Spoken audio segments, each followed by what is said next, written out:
चलो विद्यार्थी मित्रों, लास्ट टाइम अपने स्वाध्याय 1.2 ની અંદર एक दाखलो बाकी राखेलो। ए दाखलानी रकम आवी है √5 નું संख्या रेखा पर निरूपण करो। संख्या रेखा पर निरूपण करो। आ जे दाखलो है ए आपणे ज्यारे स्वाध्याय 1.1 पूरुं थशे पछी आ दाखलो आपणे चलावीशुं। अने एक बीजो आ ज पेटर्ननो दाखलो बाकी हतो रूटमां 9.3 रूटमां 9.3। ओके, आ बंने दाखला स्वाध्याय 1.1 पती जशे त्यार पछी आपणे आ दाखलानी शरूआत करीशुं। स्वाध्याय 1.1 में पहलो दाखलो, स्वाध्याय 1.1 में पहलो दाखलो, शू शून्य ए सम्य संख्या है? शू तमे तेने पी पूर्णांक तथा क्यू शून्यतर पूर्णांक होय तेवा पी क्यू माटे पी बाय क्यू स्वरूप में लखी शकशो?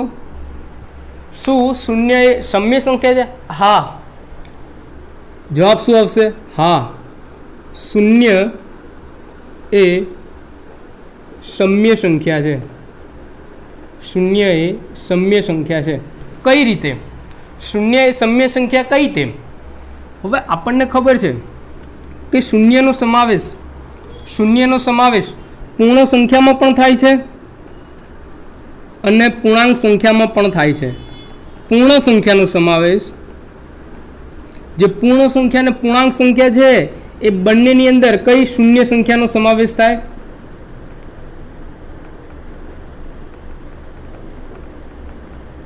शून्य संख्यानो समावेश थाय छे। पूर्ण संख्या अने पूर्णांक संख्या आ बंने संख्या में शून्य संख्यानो शुं थाय छे? समावेश थाय छे। हवे बीजी एक वस्तु के पूर्ण संख्या अने पूर्णांक संख्या ए बंने संख्या सम्य संख्यानी अंदर आवेली छे। सम्य संख्या में पूर्ण अने पूर्णांक संख्यानो समावेश थाय छे। समावेश थाय छे। सम्य संख्या में पूर्ण अने पूर्णांक संख्यानो समावेश थाय छे। तो विद्यार्थी मित्रों, तमने ख्याल आवी गयो हशे कि जो सम्य संख्यानी अंदर पूर्ण संख्या ने पूर्णांक संख्यानो समावेश थाय तो शून्य ए सम्य संख्या कही शकाय। केम? कारण के पूर्ण अने पूर्णांक में कई संख्यानो समावेश थाय छे? शून्य संख्यानो। हवे एक्जाम्पल लईए आपणे। हवे एक्जाम्पल में आपने शू कीधुं छे? पी पूर्णांक कीधुं छे। शू कीधुं छे? पी पूर्णांक अने क्यू शून्यतर पूर्णांक। चलो, पी पूर्णांक, हवे पी गमे ते लई शकाय। पी गमे ते लई शकाय। पूर्णांक एटले के धन, ऋण अने शून्य संख्या। क्यू शून्यतर पूर्णांक। हवे क्यू शून्यतर पूर्णांक, हवे शून्यतर पूर्णांक एटले शून्य सिवायनी कोई पण संख्या लई शकाय। शून्यतर पूर्णांक एटले शून्य सिवायनी कोई पण संख्या तमे लई शको छो। एक्जाम्पल तरीके 0/9, 0/-5, 0/3 आ बधी केवी संख्या है? पी पूर्णांक अने क्यू शून्यतर पूर्णांक वाળી, એટલે p બાય q સ્વરૂપ વાળી છે। કઈ છે? p બાય q સ્વરૂપ વાળી। કઈ છે? p બાય q સ્વરૂપ। ક્લિયર? તમે જોઈ શકો છેદમાં q શૂન્યतर પૂર્ણાંક એટલે શૂન્ય સિવાયની કોઈ પણ સંખ્યા તમે લઈ શકો છો। બીજું એક્ઝામ્પલ 0/8। ક્લિયર? ઓકે, હવે આનો આન્સર કેટલો આવશે? 0। આનો આન્સર કેટલો આવશે? 0। અને 0 એ કેવી સંખ્યા છે? सम्य संख्या છે। કેવી સંખ્યા છે? सम्य संख्या। ક્લિયર વિદ્યાર્થી મિત્રો? ત્યાર પછી દાખલા નંબર 2 અને દાખલા નંબર 3 વેરી મોસ્ટ ટાઈમપી છે। દાખલા નંબર 2 અને દાખલા નંબર 3 વેરી મોસ્ટ ટાઈમપી। એની રકમ વાંચી લઈએ। 3 અને 4 વચ્ચેની 6 सम्य संख्याओ લખો। 3 અને 4 વચ્ચેની 6 सम्य संख्याओ લખો। एकदम इजी છે।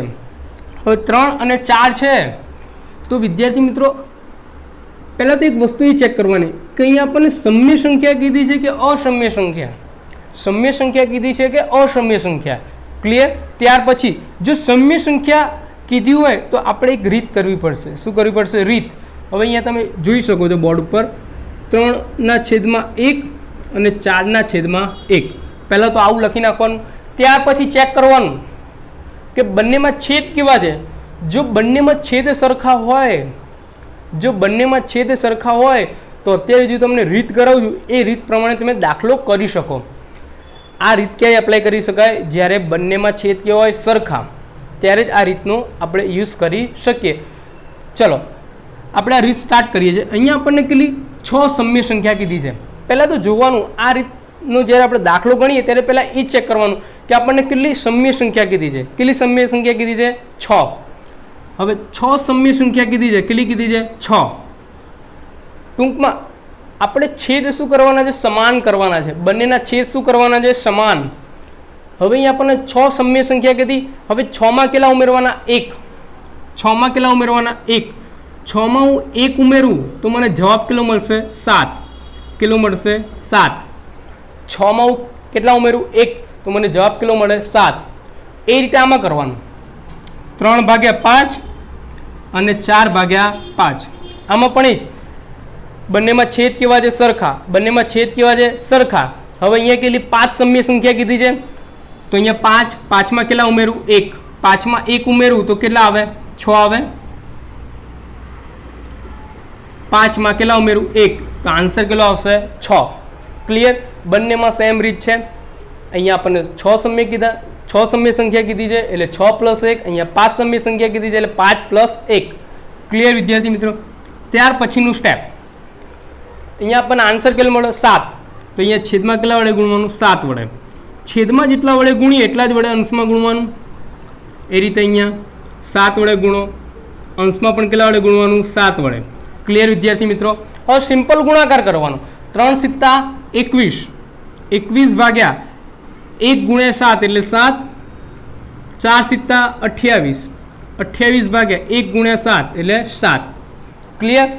એટલે 21/7 અને 28/7 વચ્ચેની આપણે ટોટલ 6 સમ્ય સંખ્યા લખવાની. વિદ્યાર્થી મિત્રો જ્યારે વચ્ચેની પૂછે ને, વચ્ચેની સમ્ય સંખ્યા, ત્યારે આ બંને સમ્ય સંખ્યા લેવાની નથી. આ બંનેની વચ્ચેની કીધી છે આપણને. આ બંનેની વચ્ચેની સમ્ય સંખ્યા લેવાની છે. એમાં આ બંને સમ્ય સંખ્યાનો સમાવેશ થતો નથી. તો કઈ કઈ આવશે? 21 પછી 22, 22/7, 23/7, 24/7, 25/7, 26/7 અને 27/7. હવે તમે ગણી શકો છો કે આપણને 6 સમ્ય સંખ્યા મળે છે. જો 6 સમ્ય સંખ્યા ના મળે તો આપણા દાખલામાં કંઈક ભૂલ છે. 1, 2, 3, 4, 5, 6 ટોટલ આપણને કેટલી 6 સમ્ય સંખ્યા મળી ગઈ. તો આપણો દાખલો અહીંયા પૂરો થાય છે. ત્યાર પછી દાખલા નંબર 3 કેટલા વડે ગુણવાનું થશે? 6 વડે. કેટલા વડે? 6 વડે. જેટલા વડે છેદમાં ગુણો એટલા વડે અંશમાં ગુણવાનું. 3 × 6 = 18, 5 × 6 = 30.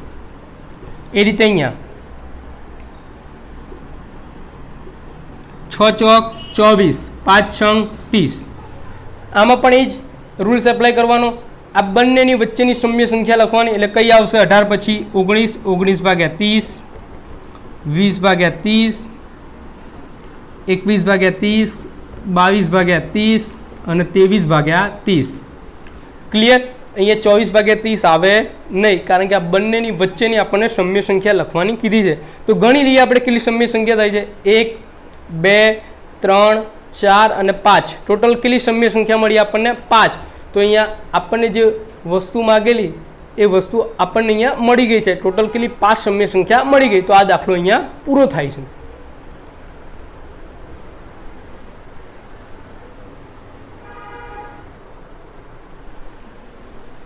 ચલો ત્યાર પછી સ્વાધ્યાય 1.1 દાખલા નંબર 4.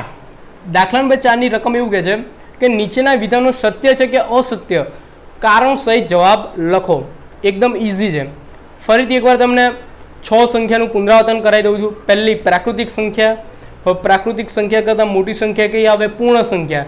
ત્યાર પછી પૂર્ણાંક સંખ્યા, ત્યાર પછી સમ્ય સંખ્યા, ત્યાર પછી અસમ્ય સંખ્યા અને પછી કઈ આવે? વાસ્તવિક સંખ્યા. ચલો પહેલું વિધાન, દરેક પ્રાકૃતિક સંખ્યા પૂર્ણ સંખ્યા છે. દરેક પ્રાકૃતિક સંખ્યા પૂર્ણ સંખ્યા છે. હવે આ વિધાનમાં લાસ્ટ ટાઈમ મેં તમને શીખવાડેલું કે આ વિધાનમાં જે છેલ્લે જે સંખ્યા આપી છે એ સંખ્યાને પકડવાની. હવે તમારે એવું ઉલટો એવો સવાલ કરવાનો કે પૂર્ણ સંખ્યામાં પ્રાકૃતિક સંખ્યાનો સમાવેશ થાય? પૂર્ણ સંખ્યામાં પ્રાકૃતિક સંખ્યાનો સમાવેશ થાય? આ જે પૂર્ણ સંખ્યા છે એની અંદર પ્રાકૃતિક સંખ્યાનો સમાવેશ થાય? હા, થાય. કારણ કે પૂર્ણ સંખ્યામાં કઈ બે સંખ્યા આવે? શૂન્ય અને ધન સંખ્યા. કઈ આવે? શૂન્ય અને ધન. હવે ધન આવી એટલે ધન સંખ્યાઓ એટલે પ્રાકૃતિક સંખ્યાઓ કહી શકાય. તો પૂર્ણ સંખ્યામાં કઈ પ્રાકૃતિક સંખ્યાનો સમાવેશ થાય છે એટલે કેવું વિધાન આવશે? સત્ય. કેવું આવશે? સત્ય. પૂર્ણ સંખ્યામાં પ્રાકૃતિક સંખ્યાનો સમાવેશ થાય છે. ત્યાર પછી દરેક પૂર્ણાંક એ પૂર્ણ સંખ્યા છે. દરેક પૂર્ણાંક એ પૂર્ણ સંખ્યા છે. અસત્ય છે. કઈ છે? અસત્ય. કઈ છે? હવે પૂર્ણ સંખ્યા છે. હવે પૂર્ણ સંખ્યાની અંદર પૂર્ણાંક સંખ્યાનો સમાવેશ થાય? ના, પૂર્ણ સંખ્યાની અંદર પૂર્ણાંક સંખ્યાનો સમાવેશ થતો નથી. કારણ કે પૂર્ણ સંખ્યા કરતાં મોટી સંખ્યા કઈ છે? પૂર્ણાંક સંખ્યા. એટલે પૂર્ણ સંખ્યામાં પૂર્ણાંક સંખ્યાનો સમાવેશ થતો નથી. એટલે કેવું વિધાન આવે? અસત્ય. ત્યાર પછી દરેક સમ્ય સંખ્યા પૂર્ણ સંખ્યા છે. પૂર્ણ સંખ્યાની અંદર સમ્ય સંખ્યાનો સમાવેશ થાય? પૂર્ણ સંખ્યાની અંદર સમ્ય સંખ્યાનો સમાવેશ થાય? ના. તો શું આવશે? અસત્ય. શું આવશે? અસત્ય. ક્લિયર વિદ્યાર્થી મિત્રો? કદાચ તમને ટ્વિસ્ટ કરીને અહીંયા પૂછે એવું કે સમ્ય સંખ્યા એ વાસ્તવિક સંખ્યા છે? સમ્ય સંખ્યા એ વાસ્તવિક સંખ્યા છે? તો હા, વાસ્તવિક સંખ્યામાં સમ્ય અને અસમ્ય સંખ્યાનો સમાવેશ થાય છે. ક્લિયર વિદ્યાર્થી મિત્રો? આ લેક્ચર અહીંયા સમાપ્ત કરીએ છીએ અને નેક્સ્ટ લેક્ચરમાં આપણે આ બંને સંખ્યાનું સંખ્યા રેખા પર નિરૂપણ કઈ રીતે કરવું એ વસ્તુ આપણે શીખીશું અને બીજા અધર્સ એક્ઝામ્પલ પણ જોઈશું.